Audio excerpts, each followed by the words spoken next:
You're on holiday with your wife. You're happy, almost content. Nothing can spoil this moment between you both. Except, all of a sudden and without any trace, the person you love is gone. Disappeared, kidnapped, with no clues as to where she could be. Do you grieve over your loss and try to rebuild your life? Or would not, knowing her fate slowly turn into an obsession lasting for years, demanding constant sacrifice, pushing others away, and only ending once finally found out the truth? And does knowing that truth mean more to you than your very life?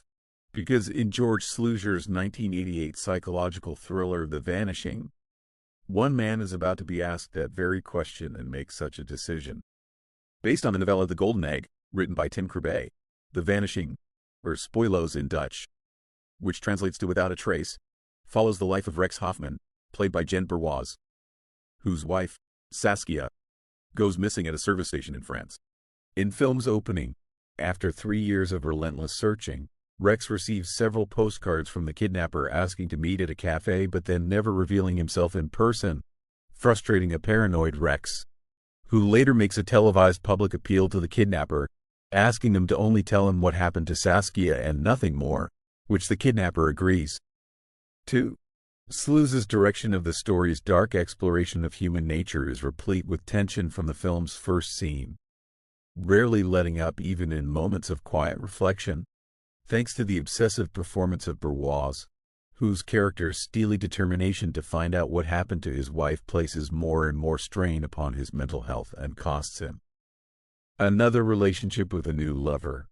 But what really makes the story stand out from other thrillers rests in how seemingly ordinary and mundane the life of the kidnapper is, especially when we see him plotting and then carrying out his terrifying act.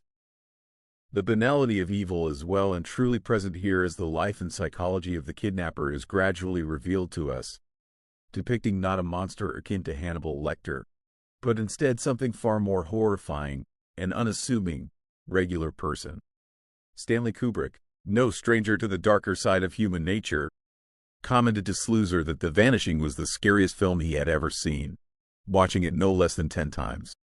Once you see it for yourself, it's easy to understand why, not just for its depiction of evil, presented in the form of such an insipid, modest persona, but also for how our terrifying desperation to know the truth can become so all-consuming, leaving us, the viewer, to ask ourselves if we would go to the lengths Rex would, in order to achieve such truth, as the answer might not always set you free.